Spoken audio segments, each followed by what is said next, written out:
Es común escuchar en las noticias que en nuestro país se organizan estrategias para combatir a la piratería en las grandes ciudades. ¿De qué tipo de piratería están hablando? Definitivamente no se refieren a la exhibición de las películas de Hollywood protagonizadas por actores de moda. En México, entendemos por piratería la producción y el comercio ilegales de mercancías que imitan marcas famosas de ropa o zapatos, copias de películas o discos de música, pero también a la elaboración de mercancías con ingredientes de baja calidad que pueden ser muy dañinos para la salud, como bebidas alcohólicas e incluso medicamentos. Tal vez hayamos adquirido algún objeto pirata como una prenda de imitación, cosas robadas de los camiones a precios mucho más bajos, una película que compramos en el tianguis o una copia ilegal de software que bajamos de internet pensando que no dañamos a nadie. Oh, pero si nos detenemos a pensar, esos productos no llegaron solos al mercado. Existe toda una red de personas que se dedican a fabricarlos, afectando a productores originales al tomar su diseño o nombre sin permiso. Básicamente es una forma de robo, como la que llevaban a cabo los piratas originales, esos que asaltaban los barcos en alta mar o saqueaban las costas en donde atracaban. En el siglo XV, cuando el comercio marítimo era la base del comercio internacional, los piratas aprovecharon para hacer su agosto y nadie se salvaba, ni siquiera el mismo Cristóbal Colón. Sucedió un 6 de septiembre de 1492, cuando Cristóbal Colón salió de la isla canaria La Gomera y navegó hacia el poniente rumbo a India, China y Japón en un intento por encontrar una nueva ruta para acceder a las especias de Oriente, los productos más preciados de esa época. Su intento fracasó porque navegó por el Océano Atlántico en sentido contrario a las rutas conocidas hasta entonces. En su bitácora dio a conocer la presencia de carabelas portuguesas llenas de piratas. En esa época, los viajes para llegar a las Islas de las Especias se habían multiplicado. Sí, los europeos veían en los condimentos tesoros que perfumaban y potenciaban el sabor de los alimentos y que solo los más ricos podían conseguir. Lo que no esperaban es que junto con el aumento de barcos de mercaderes, vendrían también los barcos llenos de piratas. De hecho, en su tercer viaje a las Indias, Colón sufrió un ataque pirata cerca de las Islas Azores. La piratería es un oficio muy antiguo.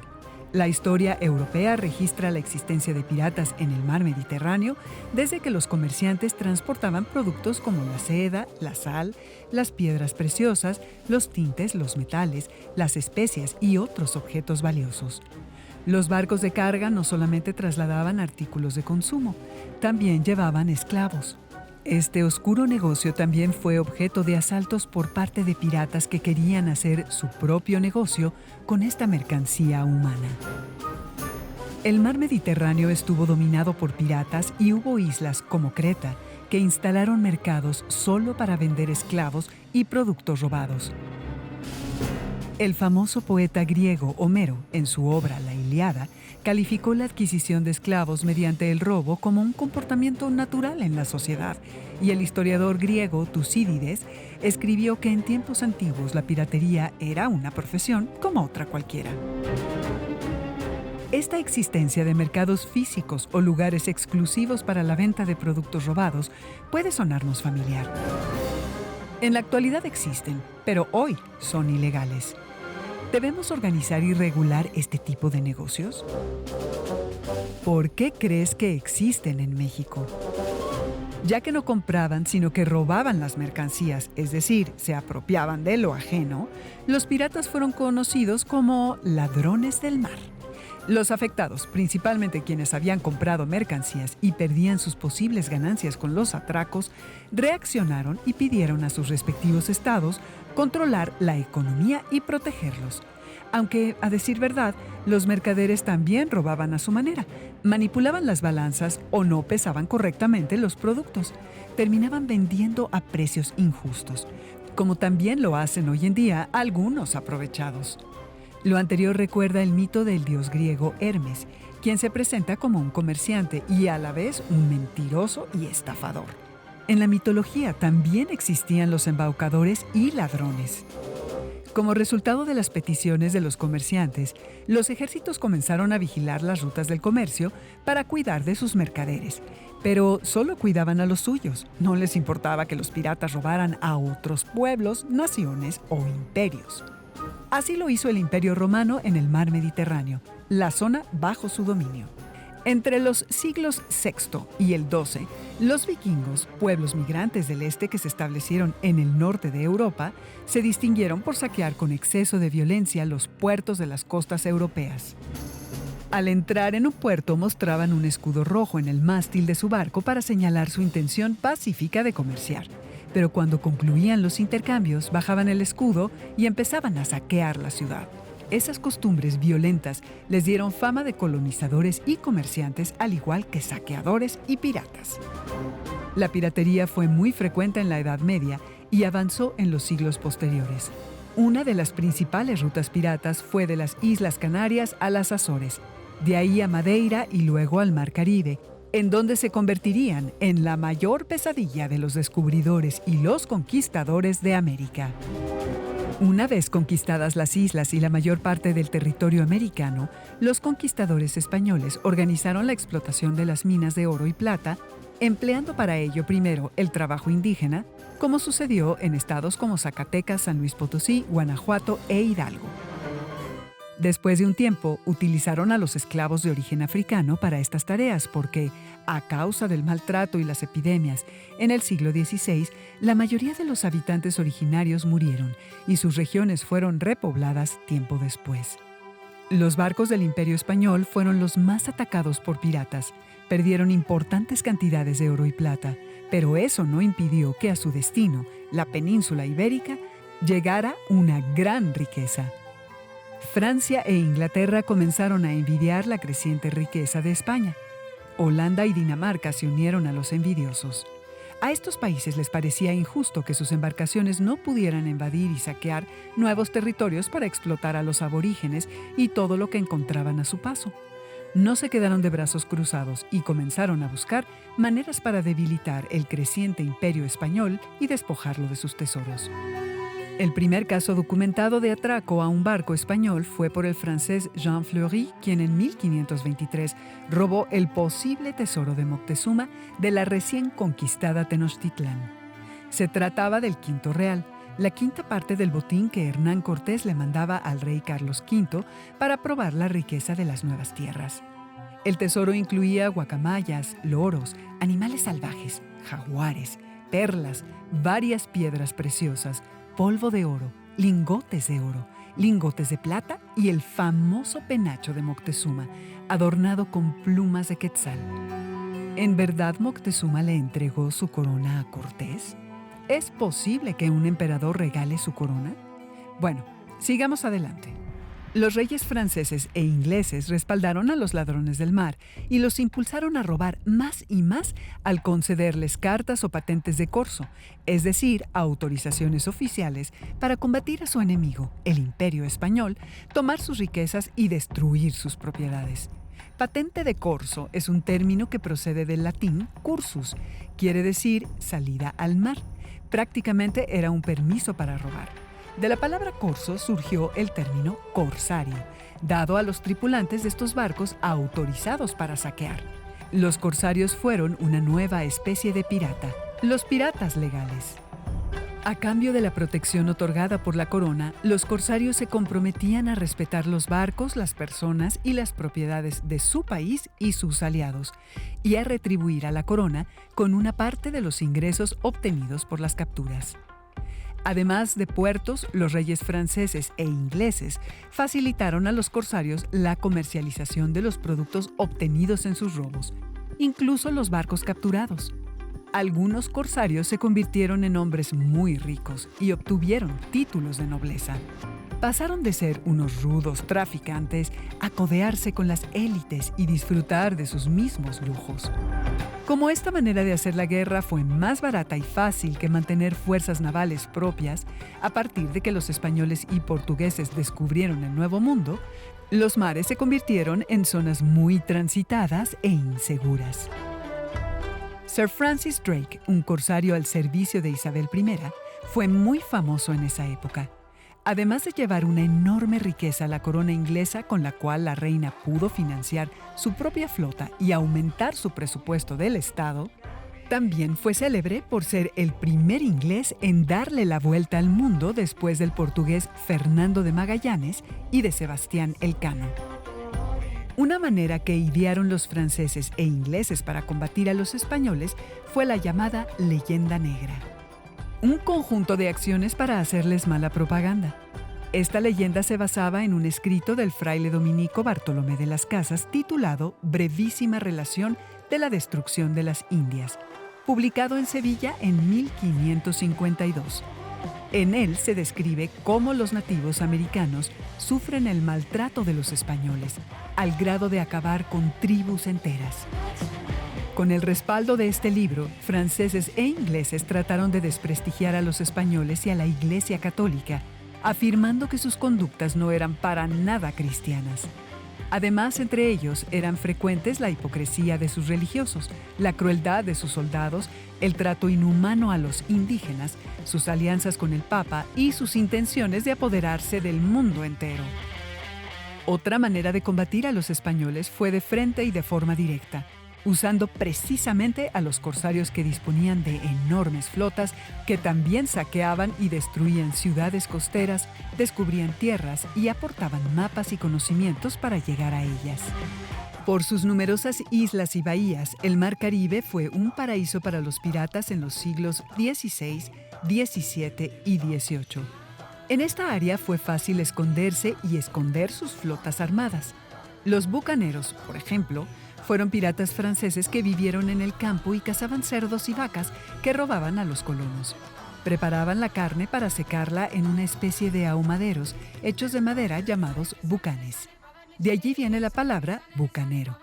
Estos piratas entusiastas de la carne ahumada sentían de pronto la llamada del mar y enviaban a mensajeros a inspeccionar las costas en embarcaciones construidas por ellos mismos. Después caían por sorpresa encima de un buen botín español. El refugio de los filibusteros, los piratas más crueles, fue la isla Tortuga, ubicada en La Española, lo que hoy es Santo Domingo, en República Dominicana.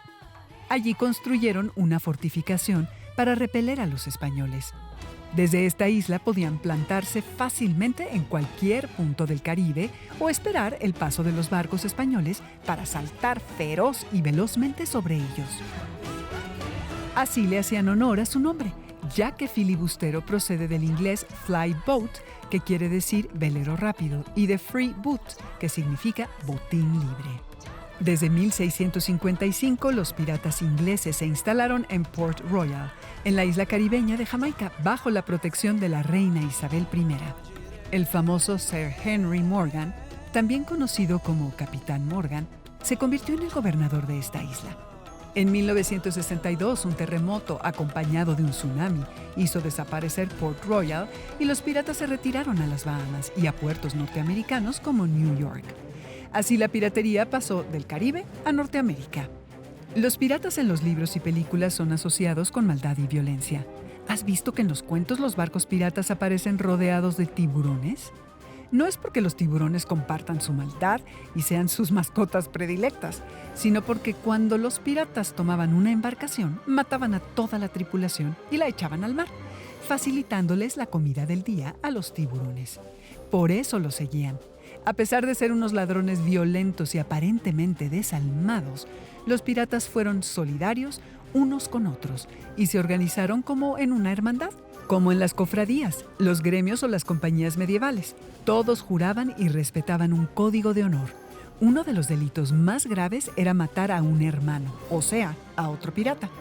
Cuando esto ocurría, ataban al asesino junto con su víctima a una roca y los lanzaban al mar. Al ingresar a la hermandad, los piratas debían aportar su propia arma y pólvora, o sea, sus herramientas de trabajo, y pagar una cuota según su rango. De acuerdo con esta cuota se establecía la distribución de las ganancias. Es decir, funcionaban como una auténtica compañía organizada para que los traidores y los cobardes recibieran castigos despiadados, pero a la vez empleaban formas casi democráticas, por ejemplo, cuando elegían a su capitán. En estas compañías de piratas funcionaba una especie de seguro y beneficencia. En caso de lesiones o pérdidas de extremidades en los combates, había indemnizaciones que salían de la caja del botín. El brazo derecho ameritaba 600 monedas, el brazo izquierdo 500 piezas de 8, la pierna derecha 500 y la pierna izquierda 400 piezas de 8, un ojo 100, y sí que eran frecuentes estas heridas o amputaciones. Por eso se hizo tan popular la imagen del pirata con pata de palo, parche en el ojo o garfio en lugar de mano. Esta forma de seguridad social se orientaba a fortalecer la solidaridad de los piratas y que se sintieran protegidos por sus compañeros. Inspirados en el compañerismo, a su vida aventurera libre y salvaje y a su fama como valientes, listos e intrépidos, la piratería y los piratas tatuados y amputados han sido temas de novelas, poemas, teatro y numerosas películas. Se han idealizado, incluso se han presentado como una comunidad deseable, pero no se han analizado lo suficiente como los causantes de formas de disolución social altamente negativas para la paz y la supervivencia humanas. La historia de la piratería es bastante más compleja y menos entretenida que lo que los cuentos y las películas nos ofrecen. Es claro que desde el siglo XVI y aún después de las independencias de las colonias americanas, entre Inglaterra, Francia, Holanda y España, hubo una guerra prolongada, directa e indirecta, en la cual los piratas y los corsarios jugaron un papel central al implantar el robo sistemático como parte de su política de expansión por el mundo. Lo que la historia nos muestra desde el siglo XV es la salvaje lucha de unas naciones contra otras, de unos imperios contra otros, para apoderarse de los recursos naturales y humanos de otros pueblos por la fuerza y con los menores costos y esfuerzos. El deseo de tener colonias para apropiarse de sus recursos naturales, de deshumanizar a sus habitantes para esclavizarlos o de explotar la mano de obra pagando pobres salarios, atravesó una primera fase del siglo XV al siglo XVIII. Esta primera fase de la colonización se vinculó estrechamente con el desarrollo de un nuevo sistema de producción y reproducción económica y social llamada capitalismo. Una segunda fase de la colonización mundial ocurrió a partir del siglo XVIII, con la industrialización y el crecimiento de la población en Europa y Estados Unidos. Para ese entonces, a las potencias económicas ya no les interesó tanto apropiarse de territorios ni enviar pobladores, sino conseguir nuevas colonias para vender en ellas sus productos manufacturados y conseguir materias primas y mano de obra baratas. A esta fase se le conoce como imperialismo. Con el imperialismo del siglo XIX, Inglaterra, Francia y Estados Unidos, las primeras potencias económicas, entraron en nuevas guerras. En guerras entre ellas por la apropiación de colonias, en guerras en contra de los países europeos, que no alcanzaron algo jugoso en el reparto mundial, como Alemania e Italia, y en guerras en contra de los colonizados que eran sometidos, dominados y explotados de muchas formas. Las consecuencias de las ambiciones económicas desembocaron en la Primera Guerra Mundial, la cual se continuó en la Segunda Guerra Mundial, con consecuencias desastrosas para el mundo entero. Después de las guerras mundiales, fue evidente que la violencia, la injusticia y la desigualdad habían crecido. Los responsables de tal situación eran los gobiernos y los grupos económicos de poder. ¿Por qué? Porque las potencias habían contemplado y aceptado el robo a otros pueblos o naciones. En el interior de sus países, el robo sí se castigaba como cualquier otro delito, pero para un gobierno era válido robar lo necesario de otros territorios. Esto quiere decir que al interior de las naciones regían leyes para castigar a quienes se apropiaban arbitrariamente de lo ajeno. Pero no existían acuerdos o pactos internacionales que castigaran a quienes invadieran y robaran a pueblos o naciones que no se pudieran defender. Y estos eran los países que se decían cristianos y humanitarios. Al finalizar la Segunda Guerra Mundial, con el propósito de impedir el abuso de los fuertes sobre los débiles, para evitar nuevos episodios de guerra, robos, saqueos, torturas, genocidios y demás formas de violencia, casi todos los países del planeta firmaron la Declaración Universal de los Derechos Humanos, donde se establecieron los fundamentos de la protección de los individuos y las naciones. El antecedente de este pacto social fue la Declaración de los Derechos del Hombre y el Ciudadano. promulgada en la sala del juego de pelota al inicio de la Revolución Francesa. Este nuevo acuerdo universal es la base de la Organización de las Naciones Unidas. La ONU es un organismo que, a pesar de sus imperfecciones y fracasos en los siglos XX y XXI, persigue la paz, la solidaridad, el respeto de las libertades, la justicia, la equidad y todos los derechos humanos. Entre ellos, el derecho de todos a no ser agredidos ni despojados de sus patrimonios ni sus bienes, ni en tierra firme, tampoco en alta mar. El robo aparece en las sociedades que permiten el incumplimiento de las leyes y la injusticia, donde se acepta la transgresión del pacto social que ha determinado el derecho a la propiedad de los propios bienes y el deber de conseguirlos por medio del producto del trabajo. Donde no se cumplen las leyes, domina la ley del más fuerte. Se vale que el pez grande se coma al chico, pero como hemos visto en el caso de la piratería, su existencia se debió y se debe, porque todavía existe, a la ausencia de pactos o acuerdos internacionales que establezcan formas de comercio reguladas donde el abuso, el engaño y la violencia estén excluidos. Si no hay paz en el mercado, no hay paz social, no hay paz en la tierra ni en el mar. La Organización Mundial del Comercio, un organismo dependiente de la ONU, se creó precisamente para establecer los acuerdos legales de todas las naciones, para efectuar los intercambios de mercancías a nivel mundial y para garantizar a los productores y consumidores el suministro seguro de las mercancías. A pesar de los esfuerzos y las buenas intenciones de algunos, hoy en día hemos entrado otra vez en una época de desmantelamiento del derecho, con consecuencias tan graves e irreparables como la violencia, los genocidios, el hambre extrema, las epidemias y la destrucción ambiental. La piratería no ha desaparecido, solo que los piratas de hoy disponen de lanchas rápidas para abordar a los grandes buques y robar sus cajas fuertes o sus mercancías para revenderlas. La tasa de los actos piratas registradas aumenta cada año. Además, algunas islas del Caribe, como la Isla Caimán, que antes era la Isla Tortuga, siguen siendo depósito de objetos robados. La Isla Caimán, en especial, nunca dejó de ser la Isla del Tesoro, solo que ahora guarda el dinero de los corruptos que, como los piratas, se sienten muy hábiles, listos e intrépidos, pero en realidad son los principales causantes de la destrucción social en su país y en todos los países donde tienen negocios. Además, como los piratas de antaño, también tienen hermandades que los protegen y se defienden unos a otros. Tal vez no los distinguimos por sus patas de palo o parches en los ojos como antes, pero los millonarios corruptos son los nuevos piratas. Las islas caribeñas que guardan sus botines ilegales están protegidas por las grandes potencias mundiales y funcionan como paraísos fiscales, en donde no pagan impuestos ni temen que la ley sea aplicada. ¿Te suena familiar esto de los permisos de uno o varios gobiernos para robar? Exacto, justo como antes hacían los corsarios.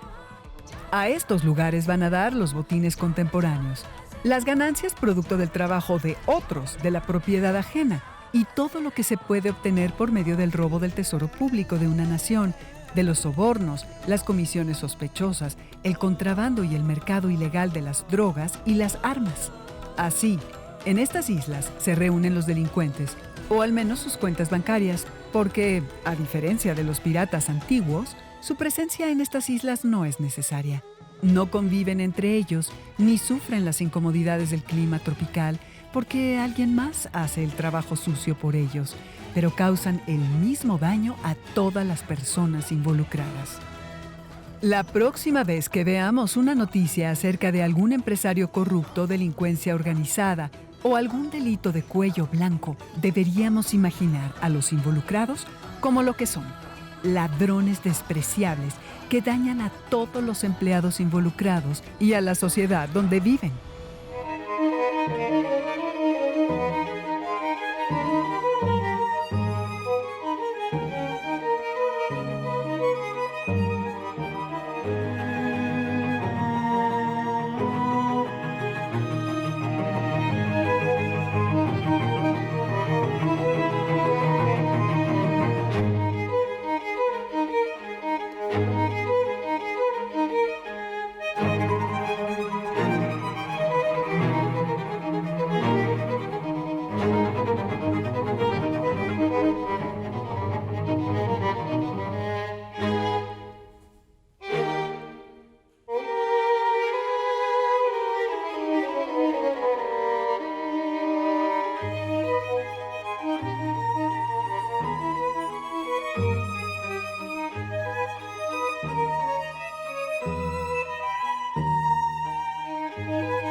tal, compañero maestro? Esta pausa activa se denomina movilizando el cuerpo.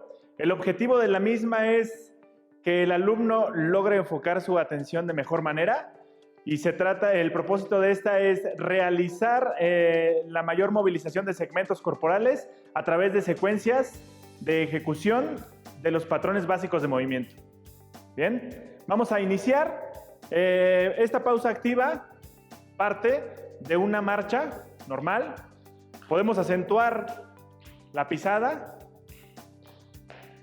Posterior a este movimiento, vamos a generar círculos controlados y bien formados. Círculos al frente. Podemos cambiar de dirección en el momento que se indique. Círculos atrás, sin dejar de marchar. Muy bien, continuamos con la marcha y tocamos de manera cruzada el muslo con la palma contraria. Muy bien.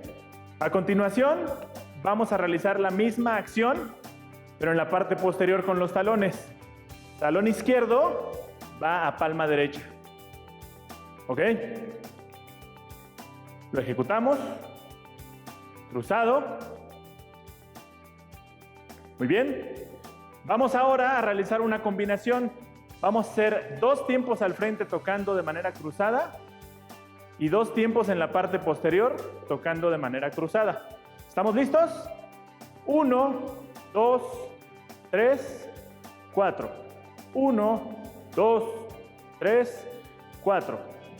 Muy bien. Ahora vamos a cambiar de ejercicio. Lo vamos a hacer un poquito más intenso.